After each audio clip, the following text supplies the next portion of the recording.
ठीक है, तो लॉज ऑफ रिटर्न के बारे में जब हम बात करते हैं तो रिटर्न का मतलब होता है बदले में कुछ मिलना। तो जब भी हम बात करते हैं रिटर्न की, that will be equal to production. हम लोग बात करेंगे किसकी उस टाइम पे, प्रोडक्शन की। तो मिसाल के तौर पे एक हमारा ये प्रोसेस है, ये फैक्ट्री है मान लो, इसके अंदर हमने 4 फैक्टर्स लगाए, land, labour, capital and entrepreneur. इन सब ने अपनी डिफरेंट सर्विसेज दी, उसके बारे में यहाँ पे बात नहीं होगी कैसी सर्विसेज, कौन सी किसकी सर्विसेज होती हैं। फिलहाल सबकी अपनी अपनी सर्विसेज है, सबने अपनी सर्विसेज दी इस प्रोसेस में, और इस प्रोसेस से जो हमें मिला that will be your output, that is your return, and this whole process is known as production. Production means creation of utility. 4 तरह की यूटिलिटी है, फॉर्म, टाइम, प्लेस और सर्विस। 4 तरह की यूटिलिटी को जब ये फैक्टर प्रोडक्शन 4 तरह की यूटिलिटी को प्रोड्यूस करते हैं किसी प्रोसेस के अंडरटेक होके, then it is termed as production. Am I clear? So in order to produce anything we need 4 factors of production, land, labour, capital and entrepreneur. Now moving towards the next topic, इसी के आगे जब हम continuation में बढ़ते हैं तो हमारे सामने 2 चीजें आती हैं, एक आती है शॉर्ट रन और second one is long run. ध्यान समझिएगा इन दोनों बातों को। बहुत ही कंफ्यूज्ड बच्चे इसमें रहते हैं और बहुत ही कंफ्यूज करने वाला टॉपिक है, मिसकंसेप्ट्स हैं इसके बारे में बहुत सारे। कुछ लोग कहते हैं कि 1 साल का जो टाइम पीरियड है वो शॉर्ट रन होता है and more than 1 year will be termed as a long run. कुछ लोग कहते हैं 5 साल शॉर्ट रन होता है और 5 साल के ऊपर लॉन्ग रन। बच्चा इसी में कंफ्यूज रहता है। दरअसल ऐसा कुछ भी नहीं है, ना 1 साल ना 5 साल। बहुत ही सिंपल सा लॉजिक बता दूंगा। 4 फैक्टर्स हैं मैंने बताया, land, labour, capital and entrepreneur, दोनों में शॉर्ट में लिखता है। अगर हम अपने प्रोडक्शन को बढ़ाने के लिए, दोनों केसेस की बात करें, अगर हम अपने प्रोडक्शन को बढ़ाने के लिए, in order to increase our level of production, if we can increase any of the factor या all of the factors, then it will be termed as a long run. But if we can only increase our labor, keeping land, capital and entrepreneur as fixed, this will be termed as the short run. And once we are able to increase our land, labor and capital, land, capital and entrepreneur as well, to increase the production size, then we will enter into the long run. नहीं समझे अभी भी? और detail में समझाते हैं। For example, हमने एक इंस्टीट्यूट खोला जहाँ पे इतना स्पेस है, ध्यान समझिएगा। हमने स्पेस खरीदा या रेंट पे लिया और हमने यहाँ पे सीट्स लगाई, 1 2 3 4 5 6 7 8 9 10, और हर पे 2 बच्चे बैठ सकते हैं। तो मैक्सिमम कितना हो गया? यहाँ पे कितने बच्चे बैठ सकते हैं? 20। So the space that we are talking about is a fixed factor, ठीक, and the seats, the number of seats is the variable factor. Suppose अब हमारे पास इंस्टीट्यूट खोलने के बाद 2 बच्चे आते हैं, 2 के बाद 4 आते हैं, 4 के बाद 6 आते हैं, 6 के बाद 8 आ रहे हैं, 9 आ रहे हैं, 10 आ रहे हैं। तो अभी हमारे पास पहले सिर्फ 1 सीट थी, 2 बच्चे और बड़े, हमने 1 और सीट ले ली, और बच्चे बड़े और सीट और बड़े, और इस तरह हम बढ़ाते जाएंगे ना। Means whenever the production is increasing, we are increasing our variable factors only. We are not able to increase our fixed factor. That means we cannot increase our space. Am I clear or not? अब इसके बाद अगर 20 बच्चे पूरे भर गए, उसके बाद भी अगर एडमिशंस आ गए तो हम क्या कर सकते हैं? बैच बदल सकते हैं, इससे ज्यादा कुछ कर सकते हैं? नहीं। But at the time we are able to purchase और take rent this place also or this place, adjoining places also, that we can increase our size of the class, that is increase the size of our class। तो इसका मतलब हम अपनी boundaries से बाहर जा रहे हैं, हम अपने फिक्स फैक्टर को भी बढ़ाए ले रहे हैं। At that point of time when we are able to increase our boundaries, we are able to increase our fixed factor as well, at that point of time we are entering into the long run। Clear हुई? 1 साल तक हमने चलाया, हम नहीं खरीद पाए, 10 साल तक हम नहीं खरीद पाए, 10 साल तक हम शॉर्ट रन में रहे। जिस दिन हमने, दूसरे दिन, तीसरे दिन, दूसरे साल, पहले साल, जिस दिन हमने अपने साइज को बढ़ा लिया प्रोडक्शन को बढ़ाने के लिए, मतलब अपने लैंड, लेबर, कैपिटल, एंटरप्रेन्योर सबको हम इंक्रीज कर पाए, at that point of time we are entering into the long run. It might be 1 year, it may be 1 year or 2, 3, 4, 10, it can extend up to 50 years as well. Am I clear or not? पक्का कोई दिक्कत तो नहीं आता? तो long run और short run का concept समझ में आ गया। अब आता है short run production function.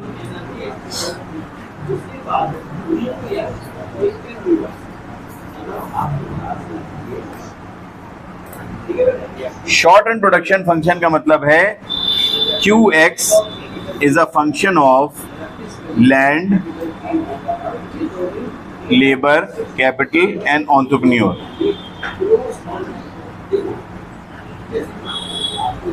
QX means quantity of the commodity X is a function of, F means function of, is dependent upon, function of मतलब is dependent, ये इससे निर्धारित हो रहा है, इससे डिपेंड कर रहा है, किस पे? लैंड पे, लेबर पे, कैपिटल पे और एंटरप्रेन्योर पे। ये बेसिक बात है कि किसी भी चीज का प्रोडक्शन, जो हम इतनी देर से बता रहे हैं, किसी चीज का प्रोडक्शन किस पे डिपेंडेंट है? इन 4 फैक्टर तो प्रोडक्शन पे डिपेंडेंट है, land, labour, capital and entrepreneur पे डिपेंडेंट है। लेकिन शॉर्ट रन प्रोडक्शन फंक्शन किस पे डिपेंड करता है? इसके वेरिएबिलिटी पे। Means short run production function is that time period in which we can increase the production of the quantity of the X by keeping only one factor, that is labor, as variable and other as fixed. Whenever we can increase the production of X by keeping labor as variable only and other factor as fixed, it is known as short run production function. यहां तक आ गई बात समझ में? तो अभी हम लोग जो बात करेंगे लॉ ऑफ वेरिएबल प्रोपोर्शन के लेके, वो हम लोग सिर्फ शॉर्ट रन प्रोडक्शन फंक्शन पे ही रहेंगे, इसलिए लॉन्ग रन की बात अभी हम यहाँ पे नहीं समझाएंगे। Is it clear? कोई दिक्कत? अब हम लोग बात कर लेते हैं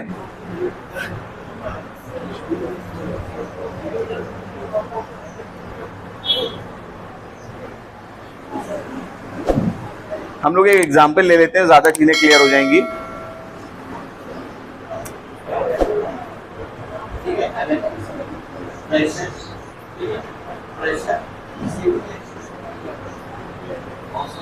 कौन सा लॉ है? Law of variable proportion. इस लॉ के बारे में हम लोग अभी पहले एग्जाम्पल की मदद समझेंगे, आसान भाषा में समझेंगे, उसके बाद फिर लॉ पे पूरी तरीके से आएंगे। ये लॉ ये कहता है कि as more and more we apply variable factor over a given fixed factor. जैसे जैसे हम फिक्स फैक्टर पे वेरिएबल फैक्टर को अप्लाई करते जाएंगे, the output that we are receiving will increase at an increasing rate at an initial stages, then it will increase at a decreasing rate and ultimately it reaches at its maximum and then it will fall. मतलब जैसे जैसे variable factor को fix factor पे apply करते जाएंगे, पहले तो हमारे रिटर्न बढ़ेंगे बहुत तेजी के साथ, फिर धीरे धीरे बढ़ेंगे, मैक्सिमम होके फिर गिर जाएंगे। बहुत सिंपल सी बात है। अब ये क्यों होंगे, कैसे होंगे, ये तो लॉ में हम लोग समझेंगे। इसका लॉ जो कहेगा उसके बारे में हम लोग देखते हैं। हम एक एग्जांपल ले लेते हैं। रिटर्न्स को हम लोग पहले तो 2 सेंस में समझ लें, increasing return and the second is decreasing return. Increasing return का मतलब होता है, दो सेंस में समझेंगे इसको, increasing output along with decreasing cost। Decreasing return को क्या समझेंगे? Decreasing output along with increasing cost। Am I clear? अगर हम मेहनत ज्यादा करें, उसका रिजल्ट कम मिले, दैट मीन्स हम डिक्रीजिंग रिटर्न में। अगर हम मेहनत कम करें और रिजल्ट ज्यादा मिल जाए, मेहनत बराबर कॉस्ट ही होती है, ध्यान रखना। मेहनत, कॉस्ट को कई सेंस में नापते हैं, इसमें एक मेहनत भी होती है कि अगर हमने मेहनत कम की, उसका रिजल्ट हमें अच्छा मिल गया, इसका मतलब हम इंक्रीजिंग रिटर्न में है। और अगर हमने मेहनत ज्यादा करी और उसका रिजल्ट हमें कम मिल रहा है, दैट मीन्स हम किस में? Decreasing return. क्लियर? तो ये चीज बहुत ध्यान से समझ लेना, इंक्रीजिंग और डिक्रीजिंग रिटर्न। इसके इनिशियल लेवल पे हम कर्व की मदद से शेप समझाई दे रहे हैं, ध्यान समझना। यहां पे हम दिखाएंगे आउटपुट, यहां पे हम दिखा देंगे तुम्हारा लेबर। लेबर मतलब इनपुट।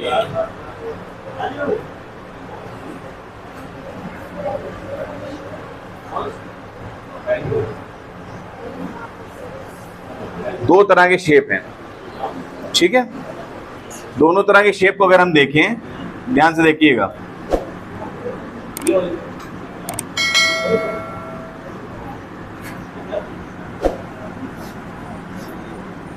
देखिए दोनों में क्या हो रहा है कि output is greater than labour और यहाँ पे आउटपुट इज लेसर देन, मतलब चेंज, अगर हम चेंज की बात करें तो यहाँ पे आउटपुट का चेंज ज्यादा है, लेबर का चेंज कम है। और दूसरे वाले कर्व में क्या है, लेबर का कर्व चेंज ज्यादा आ रहा है, आउटपुट में चेंज कम आ रहा है। इसका मतलब ये क्या है, इंक्रीजिंग रिटर्न, और ये क्या है, क्लियर, कोई दिक्कत तो नहीं समझने में। ये कर्व हमने अलग से इसलिए समझा दी क्योंकि जब मेन कर्व हम समझाने बैठेंगे तो तुम लोगों को थोड़ी सी दिक्कत आ सकती है। अब हम लोग एक एग्जांपल ले लेते हैं। एक ट्रक है जिसका मैक्सिमम लोड 1000 ब्रिक्स है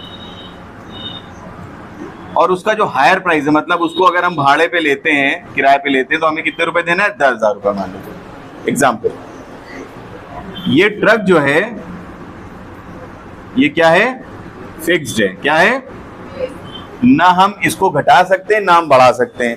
ऐसा नहीं होगा कि अगर हम एक गुम्मा लेके आना है तो हमने ट्रक को कटवा दिया, तो बड़ा ट्रक चला रहे बीच में एक गुम्मा रख के चले आ रहे, 10 के हिसाब से कटना, ऐसा नहीं है। ना हम इसको कटवा सकते हैं ना हम इसको खींच के बड़ा कर सकते हैं, ये फिक्स रहेगा। इस पे जो ब्रिक्स लोड होंगे वो क्या कहलाएंगे, वेरिएबल। जो ब्रिक्स होंगे इसके ऊपर वो क्या कहलाएंगे, ध्यान से एक एक चीज समझिएगा, बहुत क्लियर हो जाएगी एग्जाम्पल। और ये एग्जाम्पल कॉस्ट में भी ऐसे ही यूज होगा। पहले इंस्टेंस में हमने 10,000 रुपए दिए और हमने सिर्फ एक ब्रिक लगाया रखा उसके ऊपर, तो एक ब्रिक की कॉस्ट कितनी पड़ी, 10,000 पड़ी। अगर हम इस पे 10,000 रुपए देके 10 गुम्मे लोड करते तो एक गुम्मे की कीमत कितनी पड़ती, 1,000। अगर हम 10,000 रुपए देके यहाँ पे 100 गुम्मे लोड कर देते तो एक गुम्मे की कितनी कीमत आती, 100 रुपए पर ब्रिक। अगर हम 10,000 रुपए देके इसके ऊपर 1,000 गुम्मे लोड करते तो एक गुम्मे की कीमत कितनी पड़ती, और 10,000 रुपए देके अगर हम 10,000 गुम्मे लोड करते तो एक गुम्मे की कीमत कितनी पड़ती, 1 रुपया। और 10,000 रुपए देके अगर हम 1 लाख पूरा ट्रक मैक्सिमम कैपेसिटी भरते तो कितना पड़ेगा, 10 पैसे। समझ में बात आई, नहीं आई? इसका मतलब अगर आप यहाँ पे इस एग्जाम्पल को देखिए तो फिक्स फैक्टर को जब हम फुलर यूटिलाइजेशन की तरफ लेके जा रहे हैं, मतलब उसके मैक्सिमम कैपेसिटी तक उसको भरने की तैयारी करते जा रहे हैं, जैसे जैसे हम आउटपुट बढ़ाते जा रहे हैं हमारी पर यूनिट पर ब्रिक की कॉस्ट क्या हो रही, लगातार कम होती जा रही है। जब हमारे ब्रिक की कॉस्ट कम होगी तो उस ब्रिक से जो प्रोडक्शन हो रहा होगा, जो कंस्ट्रक्शन हो रहा होगा, उसकी कॉस्ट कम होगी या ज्यादा होगी, सोचो।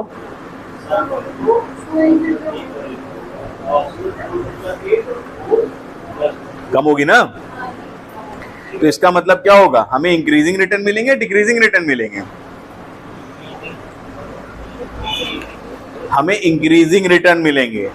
इंक्रीजिंग रिटर्न को हम लोग डिक्रीजिंग कॉस्ट भी कहते हैं, और डिक्रीजिंग रिटर्न को हम लोग क्या कहते हैं, इंक्रीजिंग कॉस्ट। तो जब हमारी कॉस्ट यहां कम हो रही है तो हमें क्या मिल रहा होगा, डिक्रीजिंग कॉस्ट। सिंपल है ना, डिक्रीजिंग कॉस्ट मतलब इंक्रीजिंग रिटर्न। कॉस्ट वो है जो हमने लगाई, रिटर्न वो है जो हमें मिला, तो वर्ड अपोजिट हो गया ना, दिया लिया, कॉस्ट दी रिटर्न मिला। तो अगर हमें यहाँ पे डिक्रीजिंग कॉस्ट देखने को मिल रही है तो रिटर्न कैसे देखने को मिलेंगे, इंक्रीजिंग ऑब्वियसली। तो ये जो एग्जाम्पल है, ये एग्जाम्पल आपका है लॉ ऑफ वेरिएबल प्रोपोर्शन का। क्लियर? इसको और हम लोग एग्जाम्पल से समझा देते हैं एक शेड्यूल की मदद से, जो आपकी बुक में दे रखा है गिवन, वो सेम हम वैसे ही इलस्ट्रेट कर देते हैं।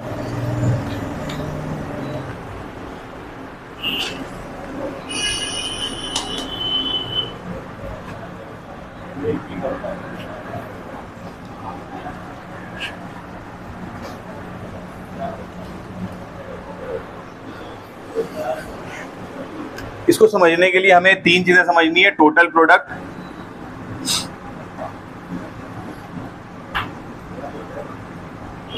मार्जिनल प्रोडक्ट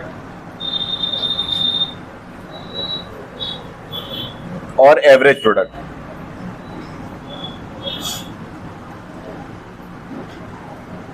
जितने भी लेबर हमने लगाए हैं, इनपुट लगाए हैं, उससे टोटल कितना प्रोडक्शन हुआ, टोटल सब मिला के। 1 से हुआ मान लो 10, 2 से हुआ 10, तो मिला के कितना हो गया, 2 से 20। तो टोटल जितना प्रोडक्शन हुआ वो क्या हुआ, टोटल प्रोडक्ट। सिंपल। मार्जिनल मतलब दूसरे के एडिशन से कितना प्रोडक्ट ऐड हुआ, कितना यूनिट्स ऐड हुए, वो मार्जिनल प्रोडक्ट। और एवरेज होता है total divided by number of units. ठीक है, अभी हम लोग इसको जब इसके शेड्यूल से देखेंगे तो ज्यादा समझ में आ जाएगा। जो एग्जाम्पल आपकी बुक में है हम वही एकदम एग्जैक्ट बताई दे रहे हैं। इसको जरा सा शायद बोल देना, हम यही एकदम लिख के दे रहे हैं।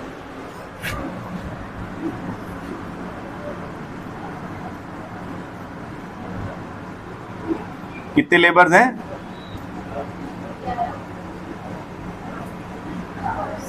टोटल प्रोडक्ट कितना है, बोलो बोलो, मत वो लिखा है। पहला क्या है, लो दे दो मैं, तुम लिख चुके। पहला है डैश, दूसरा है 100, 220, 360, 520। ये पहले बोल देती, सो गए तुम, लो जागो, क्लास में जागते रहो।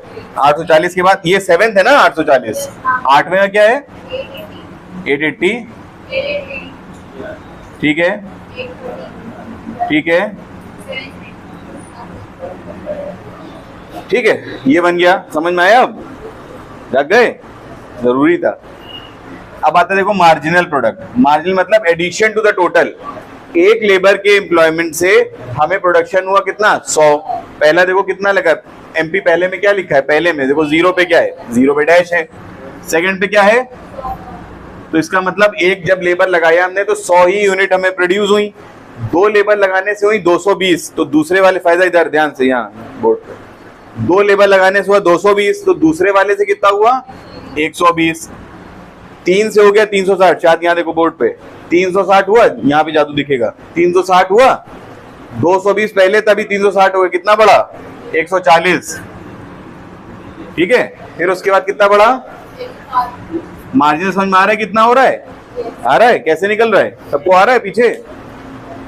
360 था 3 यूनिट से, चौथे से हो गया, देखिए ध्यान से, वर्ड्स पे ध्यान दिएगा। 1 से था 100, 2 से हुआ 220, तो दूसरे से कितना हुआ, 120। 3 से हुआ 360, तो तीसरे से कितना हुआ, थर्ड से, third, I am not talking about 3, I am talking about third. Third से कितना हुआ, 140। 4 से हो गया 520, तो चौथे वाले से कितना हुआ, 160। अब 4 का 520 था प्रोडक्शन, तो 5 का हो गया कितना, 650। तो 5वें से कितना बढ़ा, 650 माइनस 520 कितना हुआ। फिर उसके बाद फिर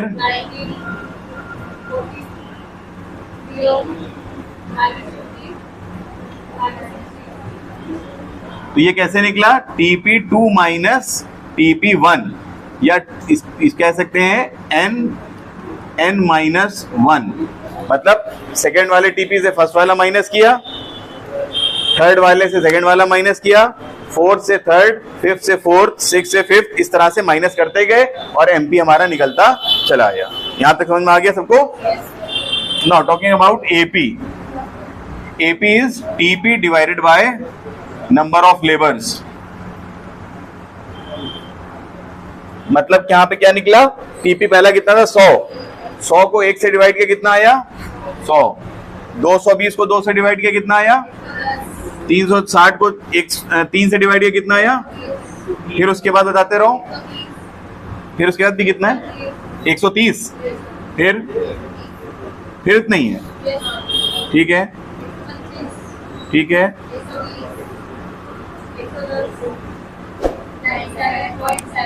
हाँ,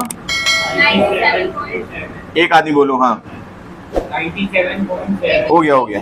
फिर 83। इज इट क्लियर, समझ में आ गया कैसे निकला, इसका डेरिवेशन समझ में आ गया। एग्जामिनर आपसे पूछ सकते हैं कि इसके बीच के कुछ मिसिंग फिगर्स बना देंगे और कहेंगे निकालो। मिसाल के तौर पे उन्होंने ये 120 हटा दिया यहाँ से, और कहा बताओ कितना होगा। मान लो इतना ही आया, 5 फिगर्स आए, 5 पॉइंट्स आए, और यहाँ 120 हटा दिया, तो आप बताओ यहाँ पे कितना आएगा, कैसे निकालोगे? Simple, 220 minus 100, 120।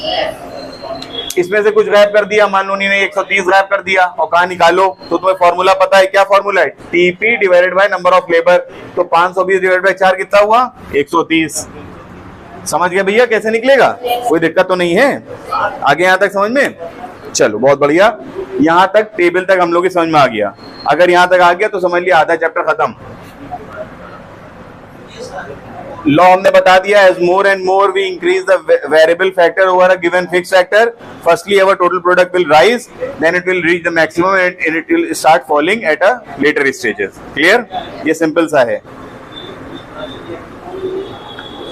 जैसे हम लोगों ने बात की थी यूटिलिटी पढ़ाते वक्त, पानी पीते याद आ गया मुझे, मार्जिनल यूटिलिटी के वक्त हमें बताया था जब हमें प्यास बहुत तेज लग रही होती है तो जैसे ही हम पानी पीते हैं पहला घूंट बहुत अच्छा लगता है, फॉलोइंग जो घूंट्स होते हैं वो लगातार उससे जो सेटिस्फेक्शन मिल रहा होता है वो क्या होता है? कम होता जाता है।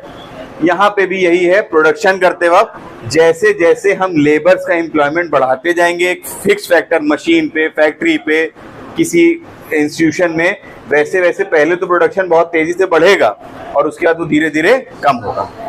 क्लियर हो गया यहाँ तक बात? अब देखिए कर्व, बहुत ध्यान से, इंपॉर्टेंट कर्व है।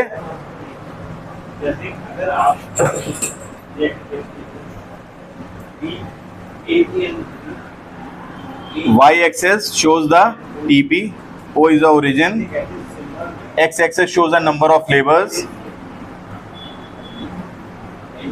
Similarly, Y axis shows here AP and MP, O is the origin, and X axis shows the number of labor. This is panel 1. This is panel 2. बहुत ध्यान समझिएगा इस कर्व को, एक बार समझ में नहीं आया तो फिर आएगा नहीं। हमने क्या कहा था? इंक्रीजिंग रिटर्न मिलेगा पहले, फिर डिक्रीजिंग रिटर्न।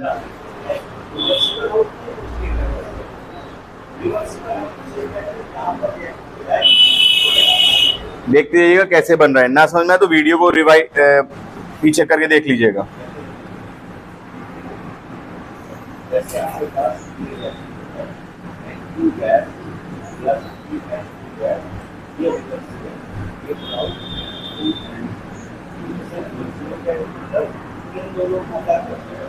ये कर्व बन गए टीपी, एपी और एमपी। ठीक है, अगर हम आर्ट्स का क्लास पढ़ा रहे होते और हमसे कहा जाता है एक लड़की का चेहरा बनाओ, कैसे बनाते हम? यूं करके बनाते ना, ये बाल आ गए देखिए, यहीं पर से ये देखिए नाक बनती यूं करके, है ऐसे बनते हैं। बस लड़की का सर बना दिएगा तो टीपी कर्व बन जाएगा। क्लियर?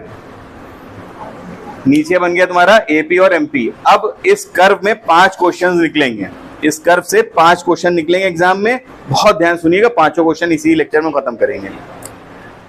यहां से जब टीपी ने, बहुत बारीक चीजें हैं, यहां से जब टीपी ने बढ़ना शुरू किया, देखिए तो वो जो हमने अभी इसी लेक्चर में बताया था, इंक्रीजिंग रिटर्न पे बढ़ना शुरू किया और उसके बाद डिक्रीजिंग रिटर्न पे। इसका मतलब यहां तक इंक्रीजिंग रिटर्न है और यहां के बाद क्या है? इंक्रीजिंग है, लेकिन डिक्रीजिंग रिटर्न पे। मतलब ये है increasing at an increasing rate और ये है increasing at a decreasing rate. तो ये जो पॉइंट है, पॉइंट ए हम नाम दे देते हैं, इसको कहते हैं पॉइंट ऑफ इन्फ्लेक्शन।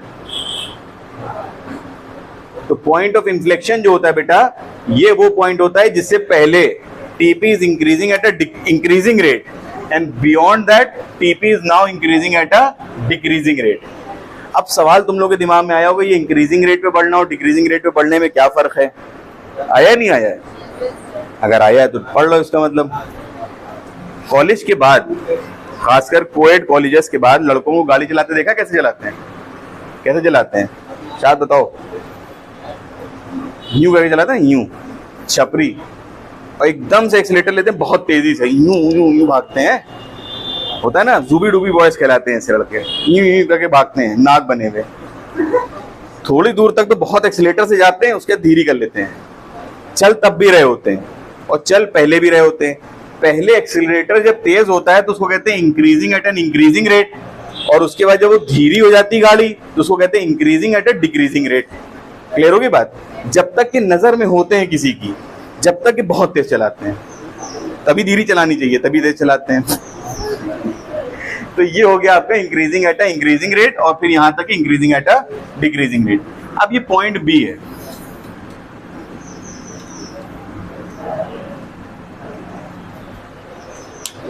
हम लोग सबसे पहले बात कर लेते हैं टीपी। पहला कर्व जो क्वेश्चन का आंसर हम देंगे वो क्या है, टीपी और एमपी में क्या रिलेशन है। ध्यान से देखिएगा, टीपी और एमपी का relation. When TP is increasing at an increasing rate, यही लिखना है, when TP is increasing at an increasing rate till the point A, MP is rising. When TP changes the slope, MP becomes, at that point MP becomes maximum. When TP starts rising at a decreasing rate between A and B point, MP is falling. लिख रहा है नीचे। When TP becomes maximum at point B, MP becomes 0. When TP starts falling beyond point B, MP becomes negative. Clear? उस curve से देख लो, जब तक ये टीपी बढ़ता रहा, फिर यहाँ पे देखो 880 पे आके मैक्सिमम हो गया, ये 880 वाला पॉइंट हो गया, ठीक है। वहां पे देखो एमपी क्या था, 0 था। जब एमपी ने गिरना शुरू किया तो देखो एमपी, भाई टीपी ने गिरना शुरू किया तो एमपी क्या हो गया, नेगेटिव हो गया। कर्व से मैंने शेड्यूल को साबित कर दिया। क्लियर?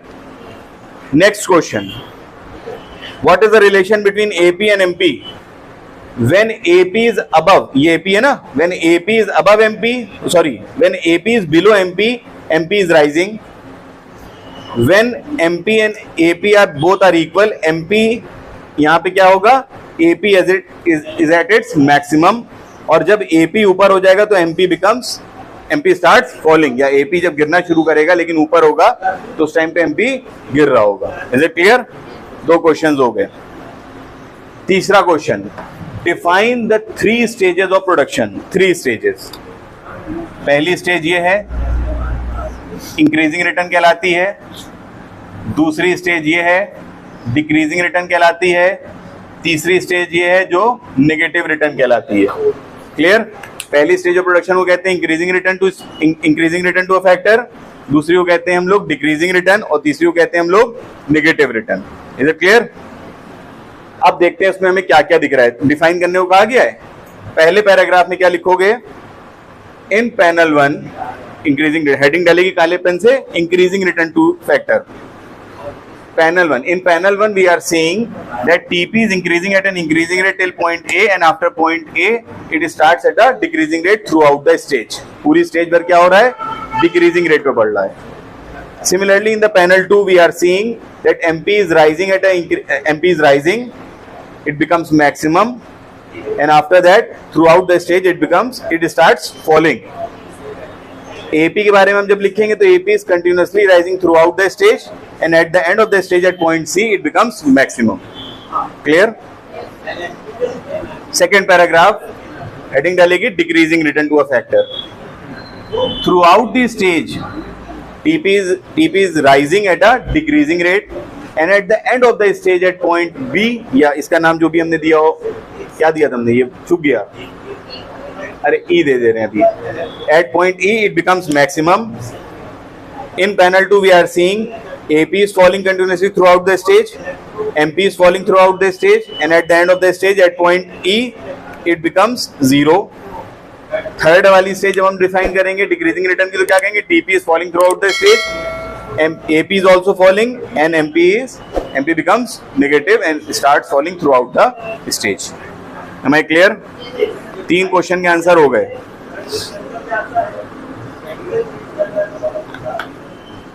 आगे यहां तक समझ में, आगे बढ़ जाए। चलो इसके बाद हम लोग आगे देखेंगे चौथा question, explain the reasons. Increasing return के रीजन, ये इंक्रीजिंग रिटर्न था, ये डिक्रीजिंग रिटर्न था, और ये था नेगेटिव रिटर्न। मैं उधर मिटाई दे रहा हूं।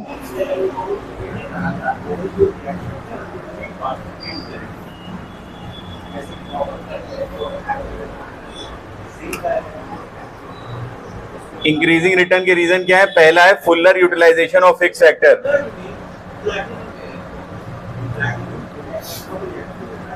मैंने ट्रक का एग्जांपल दिया था, ट्रक एक फिक्स फैक्टर था, 1 लाख गुम्मे तक लोड किए जा सकते थे। हम जैसे जैसे गुम्मे ब्रिक्स, नंबर ऑफ ब्रिक्स बढ़ाते जा रहे थे, ट्रक का यूटिलाइजेशन फुल होता जा रहा था, ट्रक का हम यूटिलाइजेशन पूरा करते जा रहे थे, तो पर यूनिट कॉस्ट क्या आ रही थी हमारी, कम होती चली जा रही थी। तो अगर कोई भी फिक्स फैक्टर है तो अगर हम उसको जब तक पूरा इस्तेमाल नहीं कर लेंगे, पूरी उसका यूज नहीं कर लेंगे, जब तक कि हमें फायदा नहीं मिलेगा। ट्रक वाला एग्जांपल याद है ना, अभी मैंने थोड़ी देर पहले कहा था, ना हो तो वीडियो में पीछे करके देख लेना, कि जिसके अंदर लगातार हमारी कॉस्ट कम हो रही थी। तो full utilisation of fix factor जब भी होगा तो हमें क्या मिलेगा, इंक्रीजिंग रिटर्न। क्लियर। दूसरा है डिवीजन ऑफ लेबर। जब भी हमारा बिजनेस बढ़ता है, जब भी हमारा काम बढ़ता है, हम काम को डिवाइड कर लेते हैं। हम एक टीचर हैं, ये पहली बात हो गई, ठीक। हम एक टीचर के नाम से जाने जाते हैं, एक प्रोफेसर हैं, इसी नाम से जाने जाते हैं। लेकिन और इसका सेगमेंटेशन करें तो क्या है, हम इकोनॉमिक्स पढ़ाते हैं, अकाउंट्स पढ़ाते हैं। मतलब हमने काम को क्या किया, डिवाइड कर लिया। अभी हमें मैथ नहीं पढ़ानी है, हमें ज्योग्राफी नहीं पढ़ानी है, हमें हिस्ट्री नहीं पढ़ानी है, हमें हिंदी नहीं पढ़ानी, तो हमें उसकी किताबें भी नहीं पढ़नी है। हमें उसको मतलब पढ़ना अच्छी बात है, हम पढ़ सकते हैं, लेकिन हमें पढ़ने के लिए नहीं पढ़ानी है। अभी हमें अकाउंट्स, इकोनॉमिक्स और फाइनेंस में ही अपने को स्पेशलाइज करना है, और उस काम को हम पिछले 20 सालों से लगातार करते चले आ रहे हैं। अब हमें किसी किताब की अल्हम्दुलिल्लाह जरूरत नहीं पड़ रही पढ़ाने के लिए। क्यों? क्योंकि ये सब किताबें हम पढ़ चुके हैं। तो क्या हो रहा है कि कम टाइम में ज्यादा पढ़ाई ले रहे हैं। अभी अगर कोई टीचर देख देख के पढ़ाए, एक एक लाइन, बच्चों रीड करो, हाँ फायदा, खड़े हो बेटा रीड करो, टीचर रीड करा रहा है, बच्चा रीड कर रहा है, तो क्लास में क्या पढ़ाई हो पाएगी? क्या 40 मिनट की 1 घंटे की क्लास में इतना पढ़ाया जा सकता है? नहीं। क्या इतना समझ में आ जाएगा इतने एग्जाम्पल की मदद से? जब टीचर इतना पढ़ा हुआ होगा तो वो उन चैप्टर्स को, उन लेसन्स को अपने आसपास की जिंदगी में ढाल चुका होगा। जब वो आपको एग्जाम्पल देगा तो उसी आम जिंदगी से निकाल के देगा, तो आपको वो चीज ज्यादा क्लियर आउट हो जाएगी एज कम्पेयर टू जो किताब में लिखा हुआ है अगर खाली, और एक है एग्जाम्पल दिए हुए लाइव एग्जाम्पल, तो लाइव एग्जाम्पल आपको ज्यादा चीजें क्लियर करेंगे। तो क्या हो रहा है, जब डिवीजन ऑफ लेबर हो रहा है तो क्या हो रहा है, काम में इंसान स्पेशलाइज्ड हुआ जा रहा है। अब उसको मैथ नहीं पढ़ानी, उसको कोई और सब्जेक्ट नहीं पढ़ाना, उसको सिर्फ इकोनॉमिक्स, अकाउंट्स या फाइनेंस जो भी है वही पढ़ाना है, और उसको काफी साल से पढ़ाता रहेगा तो स्पेशलाइज हो जाएगा, मेहनत कम लगेगी, रिजल्ट ज्यादा मिलेगा। ये इंक्रीजिंग रिटर्न का दूसरा हो गया, ठीक है। फिर आता है डिक्रीजिंग रिटर्न। डिक्रीजिंग रिटर्न का क्या है, और भी बहुत सारे रीजन हो सकते हैं, आपकी बुक में 2 दे रखे हैं, मैं 2 ही बता रहा हूं।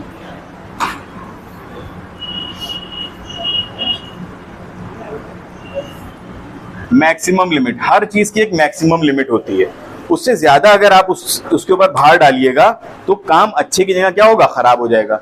अगर कोई लेबर हमारे यहाँ काम करने मजदूर आ रहा है, हम उसको 5 बजे ज्यादा रोकना शुरू कर दें तो थक जाएगा। अगर हम उससे और से ज्यादा काम कराना शुरू करें तो क्या होगा, वो काम अच्छे की जगह क्या करेगा, खराब, गुम्मे गिरा देगा, सीमेंट लेके जा रहा होगा, यूं कर गिर जाएगा, सीमेंट गिर जाएगा, नुकसान ही होगा आपका, है ना। तो हर चीज की एक लिमिट होती है, उससे ज्यादा अगर आपने काम कराया उससे तो नुकसान होगा आपका। दूसरा है इम्परफेक्ट सब्स्टिट्यूटेबिलिटी। अगर जो मैंने ट्रक का एग्जांपल दिया था, इस ट्रक में मैक्सिमम 1 लाख गुम्मे लोड हो सकते थे। अगर हमने 1,10,000 गुम्मे लोड कर दिए तो क्या होगा, ट्रक ओवरलोड हो जाएगा, या पुलिस पकड़ लेगी या ट्रक ये पलट जाएगा, तो नुकसान हो जाएगा ना। तो इसका मतलब 1 लाख के ऊपर अगर हमें गुम्मे लोड करना है तो हमें क्या करना है, एक और ट्रक लेके आना है, उसमें फिर नए गुम्मे लोड करना पड़ेंगे, है ना। अगर हमने सब्स्टिट्यूशन इम्परफेक्ट कर दिया, मतलब जहां पे हमें फिक्स फैक्टर लाना था वहां ये ना लाके वेरिएबल बढ़ा दिए, तो क्या होगा, काम अच्छे होने की जगह खराब हो जाएगा, गुम्मे गिर जाएंगे, ट्रक पलट जाएगा, जो भी हो सकता है। क्लियर हो गया यहाँ तक बात। तो जब भी कभी हम लोग सब्स्टिट्यूशन गलत कर देते हैं, जहां पे हमें जो चीज फिक्स फैक्टर बढ़ाना चाहिए था वहां वेरिएबल बढ़ा देते हैं, तो क्या मिलता है हमें, डिक्रीजिंग रिटर्न। और फिर आता है नेगेटिव रिटर्न।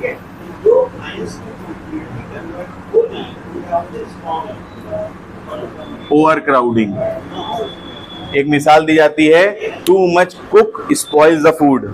अगर एक खाना पक रहा है एक जगह बर्तन में और 3 वहां पे कुक्स हैं, तो एक और सब अलग अलग हैं, एक आएगा नमक नहीं डाला शायद इसमें, लो डाल दो, दूसरा आएगा वो भी डाल देगा, तो खाने में क्या होगा, फिर सिर्फ नमक ही होगा, खाना तो नहीं होगा।